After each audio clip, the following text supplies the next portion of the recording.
Hello, welcome to Hey, Uncommon Leadership. hello. Thanks for having me. I'm happy to hear you today. Happy you're here today. I'm Michael Hunter with Uncommon Teams, and today I'm talking with Pawel Brodzinski. Pavel is a seasoned leader, manager, and coach. He's done pretty much every aspect of building software, both as the person doing the work and as the leader helping those people. Pavel also writes, speaks, and lectures in service of helping organizational cultures to create exceptional workplaces, because that's what brings him the most fun. All I, true. I ran across Pavel on LinkedIn, where I am consistently impressed with his light yet forthright take on thorny topics like the right way to give kudos and salary transparency. Welcome, Pavel.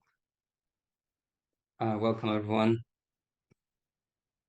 In your journey to seeing people as people and learning to leverage their unique gifts to best accomplish your goals, when did you first recognize this might be a valuable approach?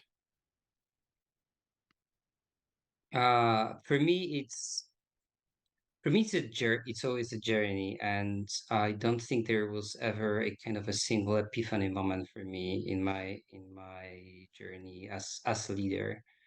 And it was always kind of trying things, seeing what works, what doesn't, uh, obviously sticking with the stuff that did work and getting rid of those that didn't.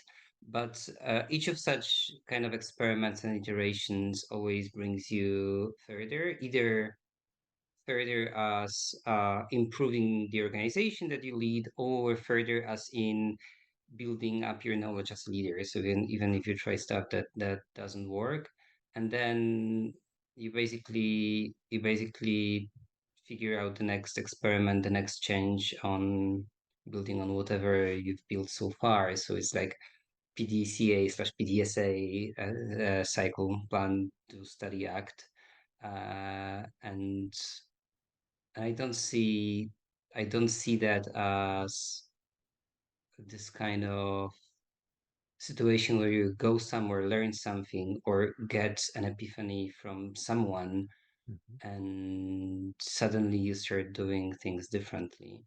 And for me, kind of guiding principles for years was like giving people more transparency is better than less. Giving people more autonomy is better than less. And even though today I would argue with my younger self that my younger self would say that it's always true. Um, Today I would argue with my younger self, not always true, but in by far vast majority of cases it is. Uh, but it was something that kind of kept me going for years, up to a point where I started actually asking myself that, okay, so if we kept doing that, what is the end game? Have you found an answer to that question yet? Uh, a yes and no. In the context, yes, to a degree. In general, no, not really. I don't know if there is a universal answer.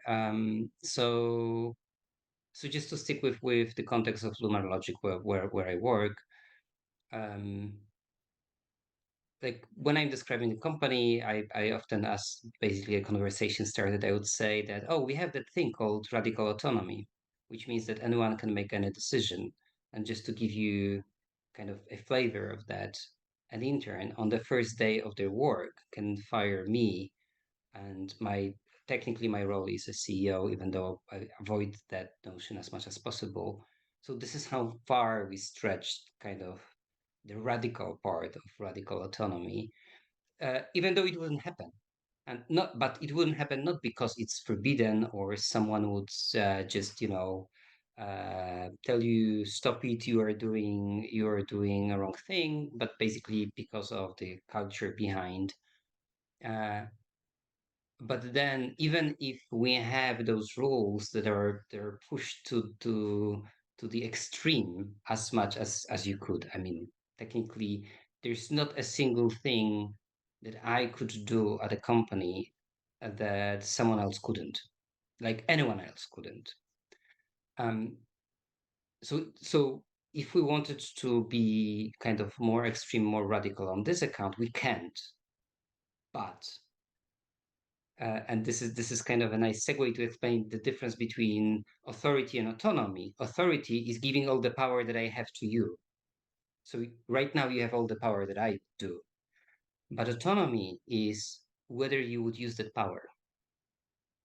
And then you have a new person joining an organization, and obviously our organizational culture is by all means unusual, and people are not used to acting in such an environment. So it takes time to actually learn that culture and then start using that culture to actually use the autonomy that you may have, and it's the process that never ends. So in a way, I can think of an end game as in anyone is actively making decisions all around the place about all sorts of stuff, but we are never going to get there because people change jobs. We hire people will leave Lunar, and this kind of things. And then if you try to generalize that case and kind of make it more contextless, um, I guess education would be some sort of a goal, but then it's vague because the actual solution, the actual techniques or practices that you would implement in an organization that is, I don't know, 2,000 people would be different than in an organization that is 200, which is different than an organization that is 20. Because like it's in a way, it's easy to scale up the hierarchy, the structure that we build upon big organizations, like bosses of bosses of bosses of bosses. And we have, a few layers of management, but the like building an organization that's built on distributed autonomy doesn't scale up that easily. I mean, like you need to figure out different ways of scaling that up. So like trying to figure out what is kind of more general answer in all sorts of different scenarios would be probably the answer, but it's way less well defined and way more vague than I could give you when we're when we stick to lunar logic and we are talking about our company. Great. For you, then, is autonomy a superset of authority? The autonomy, to have autonomy, you must also have authority? Or can you have autonomy and not have No. authority? I love this question. Um, so one of the quotes that I love is it's better to ask forgiveness than to get permission, and it comes from Grace Hopper, I believe. Um, and in my career, I put myself once in a situation when I was actually ignoring asking for permission, even if I knew I was kind of putting myself at risk, and then doing that even more. Um, and I believe I accomplished a lot of things in that environment, but then I went too far. And the end game for this kind of solution is you get fired basically. So but you can still play that, like if you're curious and if you are risk accepting in that context, you can play that game and you can sometimes push it pretty far, especially if you know what you are doing. I mean, like you can get, I don't know, the numbers to back you up because your part of the organization is doing well. So I would say this is a scenario, but this is a scenario that comes at the cost of a risk because you like if you are somewhere in the middle of the hierarchy, you basically put yourself at a risk because you are not playing by the rules of the game the whole organization follows. So this would be, I believe that we have way more autonomy that we tend to think. but the price is accepting the risk. Great. So that maybe implies that we always have all the authority. There's just a different level of risk depending how much authority other people believe we have. I wouldn't go as far either. So here's an example. One of my favorite examples to play with when talking about authority and autonomy is our salaries, whether they are transparent, who can decide on changes in salaries. So as a manager, depending on when you are in the structure, you may not even know what people in your team earn. Now, you clearly cannot make decisions about changes of salaries. So no matter how hard you try, you don't have autonomy in this area. It is limited.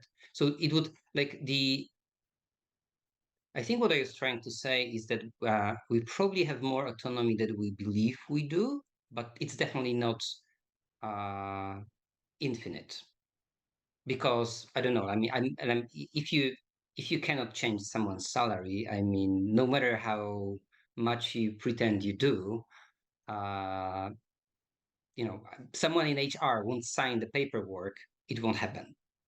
And but on the other hand, there are stuff like on the other end of spectrum. This is also kind of an example that I use frequently. What about accepting time of requests? In so many, especially big organizations, when I'm an employee, I would file a time of request, and then someone, a manager, has to approve it. And that is like, in my opinion, it's plain stupid because it's basically taking authority from people, authority, both authority and autonomy to say, okay, I'm an adult person. I can figure out when I can really go take my time off. And before I do, I will make sure that someone else, like backs me up. There is someone who would, take care of the loose strings that I may leave behind. Uh, and then for that, I caught myself that I was like, what I was doing for years, like actually for tons of years. Whenever I was set up in this kind of situation, I would tell my team, you know what, I'm not approving any time of requests. I mean, as in, I'm approving all of them without even reading them.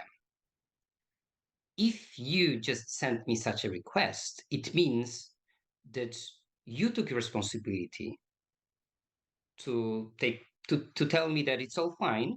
I don't have to double check you.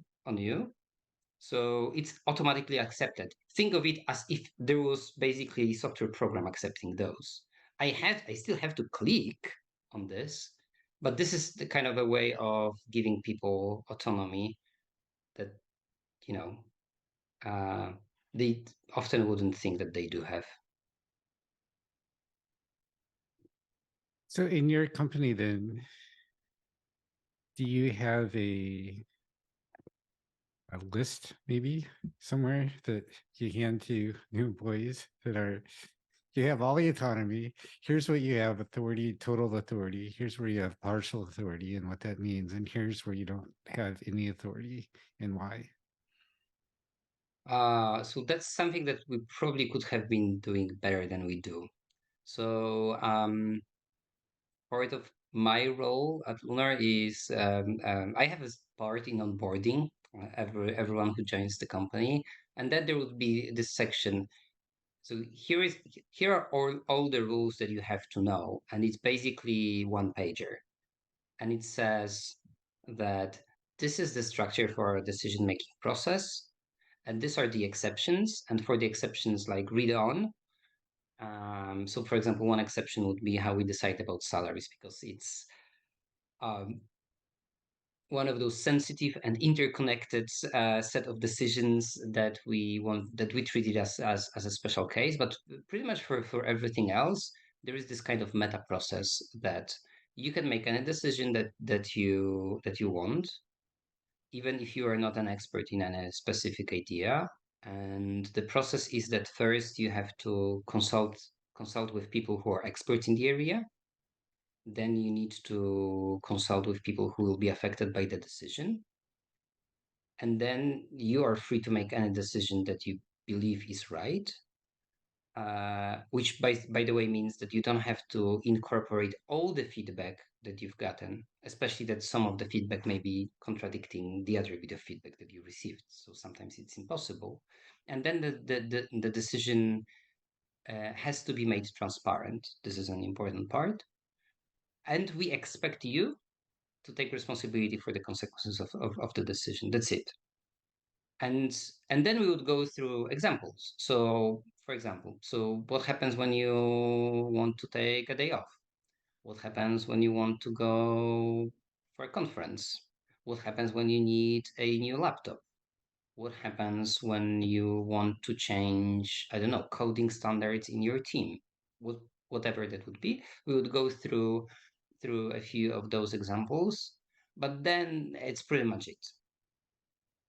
Because what really matters to learn that part of our culture is to basically what happens through the next weeks or months or quarters is to observe how other people are actually making those decisions.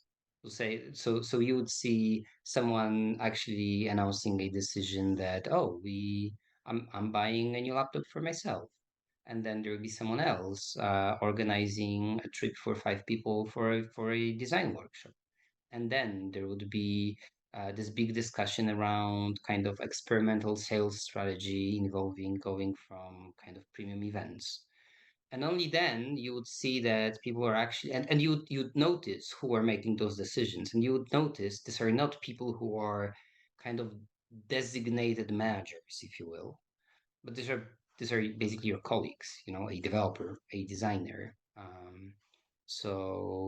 And only then you would try to, most likely only then you would try to decide about, probably something uncontroversial for yourself to see how it goes. And then with each kind of decision that ended up not being as scary as you thought it would be, it would just get easier. And obviously I see the part where people bringing, kind of specific set of experiences from their previous career or previous jobs would get up to speed faster in a way. And people who are just, out of university would take more time because the whole education system that we have actually teaches us to basically follow orders from the first day of primary school. We are just expected to do what we were told to do. So in a way, this process is kind of unlearning and everything that we learn in our education system, and sometimes in our careers as well. If I were to paraphrase everything you just said, would I be accurate to say you give everyone in your company has full autonomy and authority to do the right thing, and you have some guidance of what to do when the right thing isn't clear?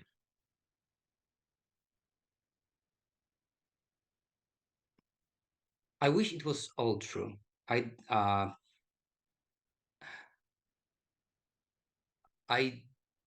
don't know how well we are faring in terms of giving guidance what to do when doing the right thing isn't clear, especially that sometimes there is no simple answer, because this kind of a system basically goes by an assumption that what you believe is the right thing may be different than what I believe is the right thing, and we don't have kind of defined actions how to solve those frictions.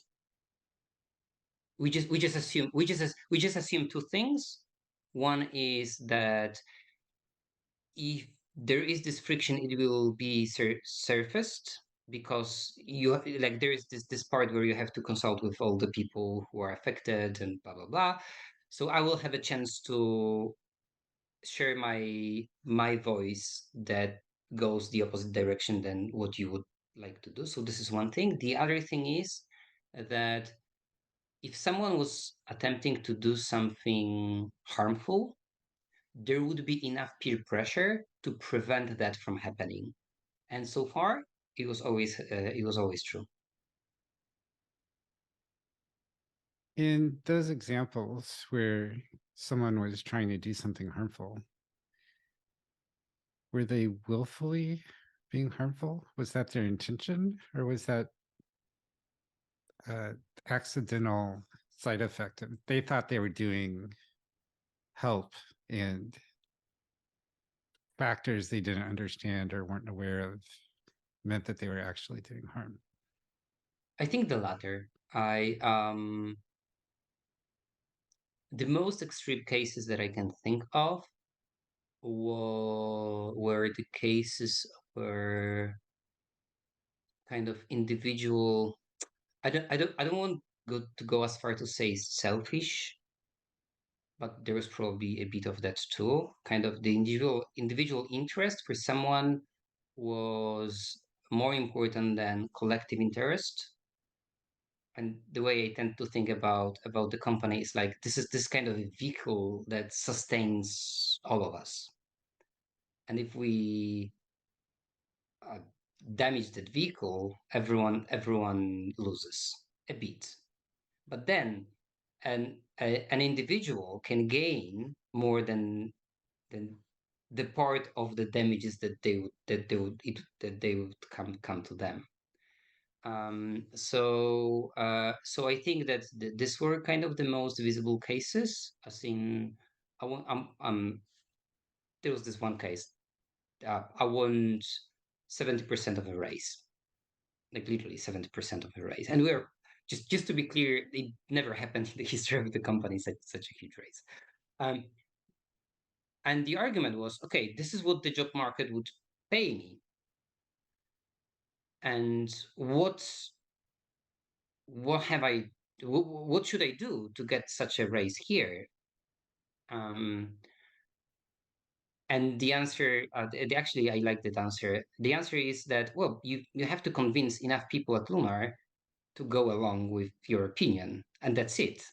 It's kind of nice because it's a non-answer. Also, if you are looking for basically a checklist, like I don't know, do this, do that, do something else, and then bam, a raise. I mean, no, you have to convince, I don't know, like enough 20 people to believe that you are worth that much, and it's difficult. Um, but then, given that it was difficult, the person would go, okay, so let's change the salary system. And there was so much peer pressure that, well, it's actually, I mean, it's actually not a good move, and we are not, and it's not a way to say that the changes he would propose were actually bad. It was like, okay, so you're trying to change a system that you didn't even understand yet, so just wait for a while, and then let's get back to that discussion. So I think it was always rather not the actively harmful thing.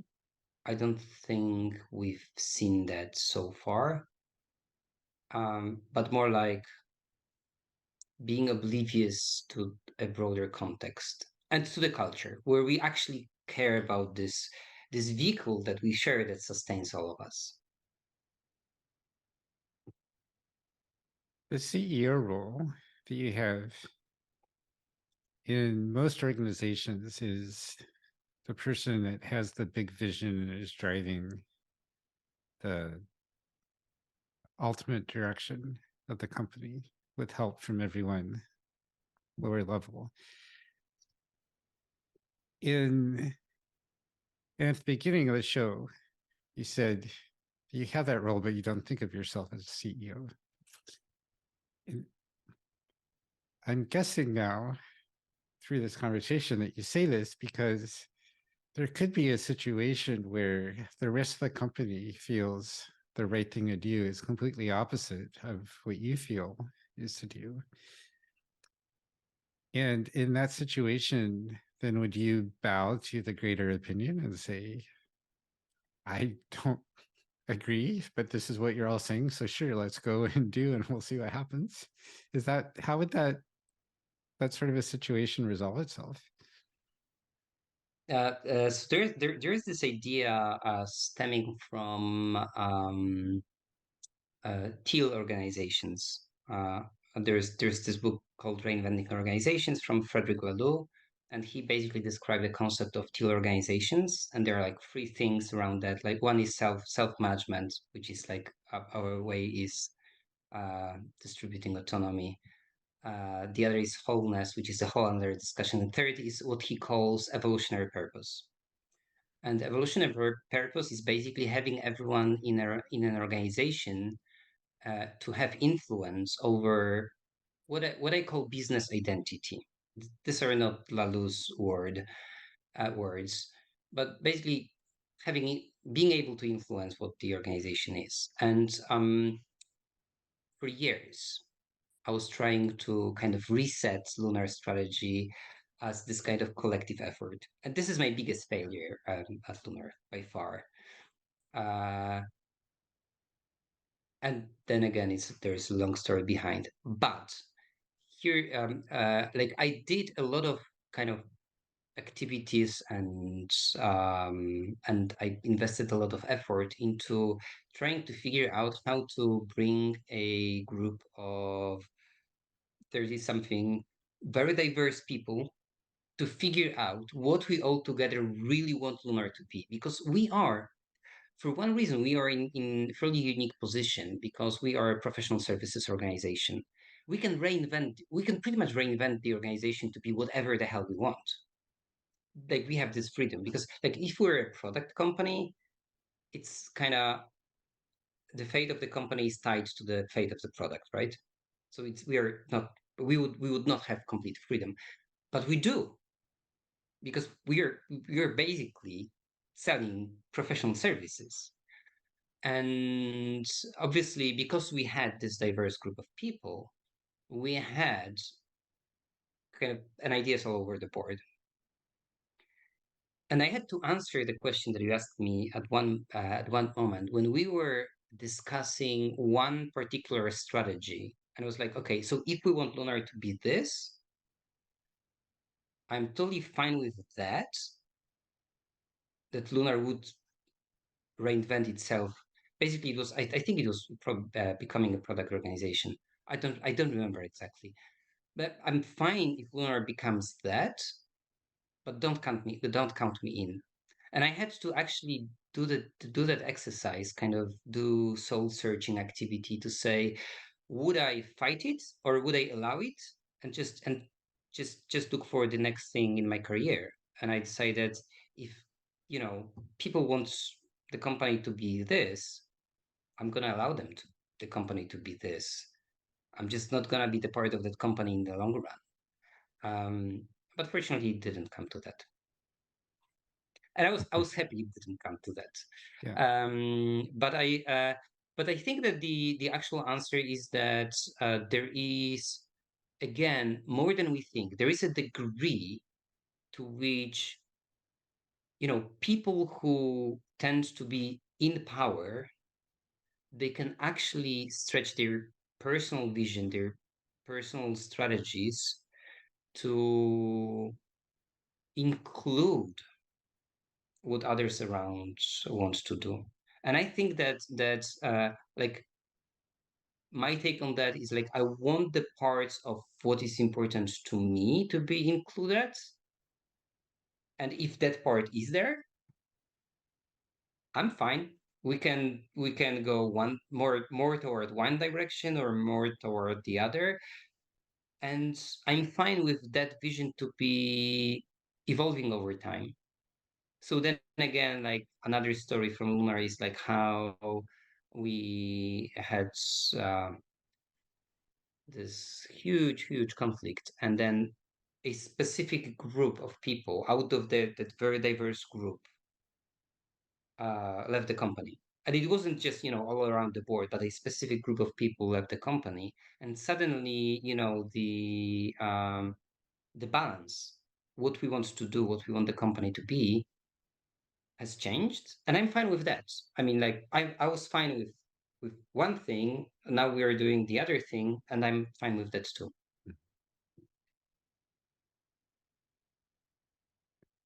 So, do titles at your company, do they ever have any real meaning?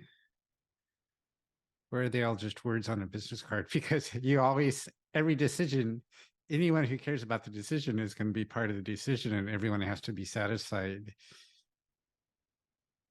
Or enough people have to be satisfied to build a consensus or majority or whatever you decide is enough. So there are actually two things I hear in this question. One is about the positions, and the other is about still about decision making process. Let me start with the latter. It's not that majority has to be satisfied. Like so this is an important distinction between autonomy and democracy. We are not looking for a majority vote. You can go if you are like really convinced that something is the right call, you can go against the majority, and that's fine. I just expect that you are taking responsibility of the outcomes and and dealing with that. Uh, but talking about positions, this was one of the early changes when we were on this transformation. This was one of the early changes where we used to have kind of the senior titles, senior developer, senior designer, whatever, senior whatever, and I noticed how much it was causing triggering discussions. Like, why her and not me? Why him and not the other person? And at one point, we had this change, and from then on, we have only one rule regarding what your official position may be, and it is whatever the hell you want. I don't care. Because what's the worst thing that can happen? I mean, if you put kind of overinflated title on your LinkedIn profile, what would happen? I mean, your colleagues would be laughing at you. That's it. So if you want to get a formal promotion, you can be changing your official titles every other month. I'm fine with that. It doesn't change your position at the company because we tend to think about like what we're providing to Lunar in terms of the roles. And almost everyone would be fulfilling more than a single role. And some of those roles would be acted upon only occasionally. Some others would be, the main thing that you are doing. If you're a software developer, your main role would be a software developer, I don't know, front-end developer, let's say. But every now and then, you would be leading, I don't know, a product discovery workshop. Or you would be an HR person because you've just taken responsibility for recruitment process for the next internships, and that's fine because it allows you to step in and step out of roles very flexibly, which creates a so much space for leadership. Like there are so many companies that are saying, oh, we don't have enough leaders. I mean, like we have plenty because anyone can be a leader, and sometimes and you can try how it feels to be a leader even in a small context. But even if you tried that, A, you learned something, and B, you may be ready to take another step, and you don't have to basically demote a manager or something. There are opportunities to step into those roles, and also we can run very very lean because we don't need to have an HR manager. We are basically juggling our HR role across a few people, and whoever has capabilities, they are taking responsibility for that role. So that's another thing, and that's kind of nice. That removed so much unnecessary friction because my title is not as inflated as yours, but it also created so many opportunities, which is even more important for people to reinvent themselves. You've made it really easy and even required, almost definitely encouraged for people to do what lights them up and divest everything else to someone else who would love to do that. Say again, I didn't catch this one. You really encourage and support your people in focusing on what they love doing and leaving everything else to someone else. Someone, whatever I don't love doing, someone else in the company probably does. And if it turns out that no one wants to do that, either you all have a conversation about, well, why do we need this since no one wants to do it, or someone's going to pick it up because they see, well, it needs to get done, and so I'll take care of that. So yeah, to a degree, we encourage people to do what we call lunar stuff, which is like those things that need to be taken care of. But if no one else does something, it falls on my desk. Ah, So that's my title of my official title of chief cook and bottle washer, which is like whatever no one really wants to do. I will wash the bottles, or find someone who will do that with me slash for me. Uh, so I consider kind of myself as a backup plan for any role that isn't taken care of.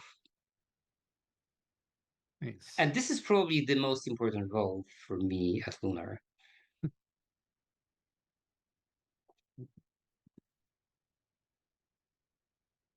I can tell you really care about your company and your people, and you're happy with the role you have and what you have built and are building. Yeah. The short answer is yeah. Uh, it's a journey. On occasions, it's extremely tiring. On occasions, it's frustrating beyond imagination. Um, and yes, I do have days where when I wake up and I don't want to get to work.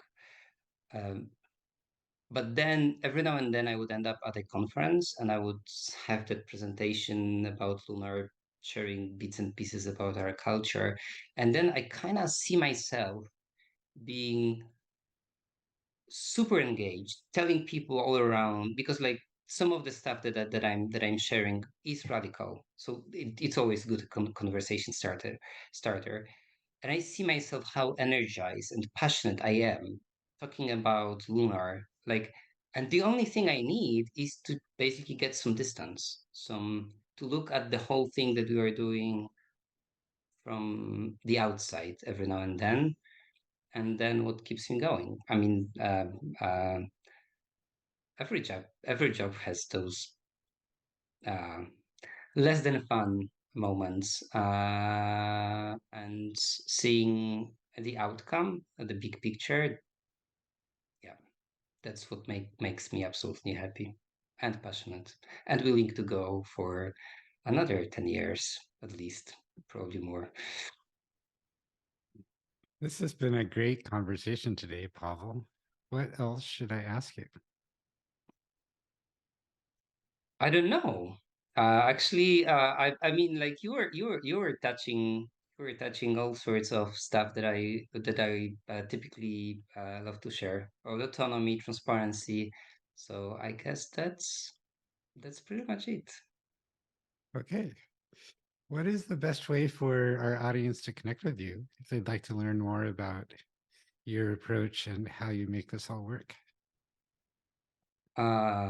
These days, I would say LinkedIn. A few years back, I would say email. These days, I would say in LinkedIn. Both are fine. Probably I recently am more active on LinkedIn. Okay. And I'll have those links in the show notes. What would you like to leave our audience with today? Try stuff, do things, see what works, see what doesn't. Keep the stuff that does, leave the stuff that doesn't. And don't believe that we have recipes because we don't. Most of the time, we don't. And context matters.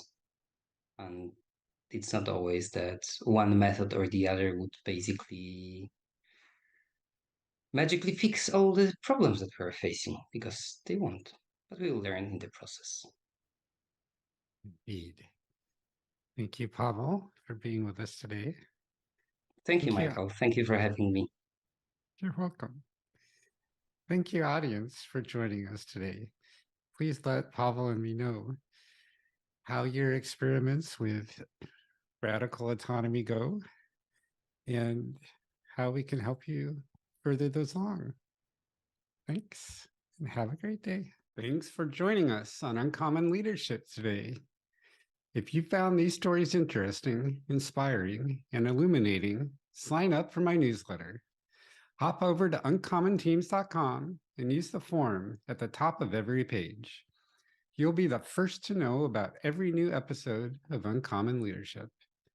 You'll also discover how you can build uncommon teams. If you'd like to chat about doing that yourself, email me, michael@uncommonteams.com, or use the contact form on my website. Thanks so much.